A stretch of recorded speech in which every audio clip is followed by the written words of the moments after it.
మనకి 200 సినిమాలు వస్తాయి సంవత్సరానికి యావరేజ్, ఒక అప్రాక్సిమేట్లీ. దాంట్లో మనం మారుతున్న రేట్లకి చదివిన సినిమా 5 వస్తాయి, అంతేనా? అంతే సార్. మిగతా 195 సినిమాలు రేట్లు పెరగవు. But still piracy is happening, no? That cannot be un excuse. మొన్న ఏదో ఇక్కడే ఏదో చెప్పాను నేను అనేది, ఐబొమ్మ రవిని ఒక హీరో క్రియేట్ చేయటం అనేది తప్పు. అతను చేసింది దొంగతనం, ఓకేనా? అదొక సబ్జెక్ట్. పాప్కార్న్ ఎక్కువ ఉంది, రేట్లు ఎక్కువ ఉన్నాయి, అది సెకండరీ సబ్జెక్ట్, ఇంకో సబ్జెక్ట్ అది. You cannot link both. దాన్ని కొంత సోషల్ మీడియాలో కొంతమంది భుజం మీద వేసుకుని చేయటం కానీ, ఫర్ వాట్ ఎవర్ రీజన్స్, వాళ్ళ రీజన్స్ ఏంటో నాకు తెలియదు. బట్ పైరసీ దొంగతనం లాంటిదే. లాంటిదేంటి? దొంగతనమే.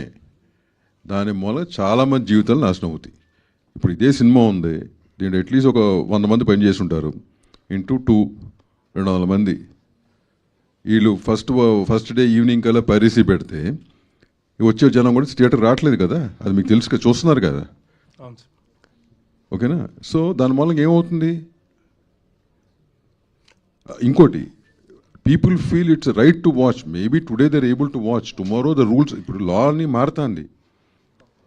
దొంగతనం చేయటం ఎంత తప్పో, దొంగ సామాను కొనటం కూడా తప్పే కదా, మన దగ్గర లా ఉంది కదా.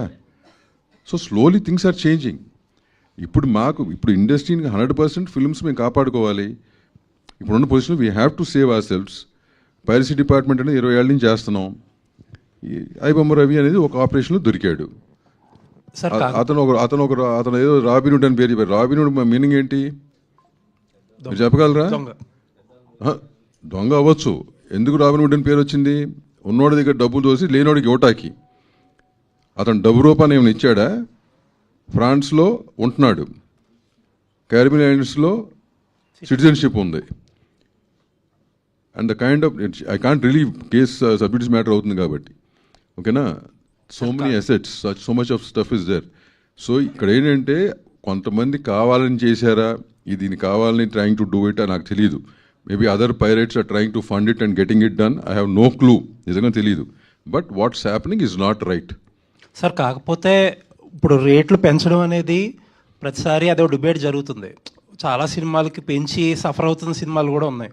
అది యాక్చువల్గా చాలా మంది ఎంకరేజ్ చేయట్లేదండి, including from chamber also. None of us are trying to కావాలని పెంచమని ఎంకరేజ్ చేయట్లా. That's a different fight which is going on. ఇప్పుడు ఎందుకు పెంచుతున్నారు అంటే కనుక, ఇప్పుడు అది ఒక పెద్ద డిబేటు, ఓకేనా? అది అన్ని సినిమాలకి పెంచట్లేదని ఇందాకే చెప్పాను నేను. కొన్ని సినిమాలకు పెంచుతున్నారు, వాటి కాస్ట్ ఎక్కువైంది కాబట్టి రికవరీ మోడ్ కోసం పెంచుతున్నాం. అది కూడా ఏంటి, ఆ ప్రీమియర్ షోకిను ఆ పైన ఒక వారానికి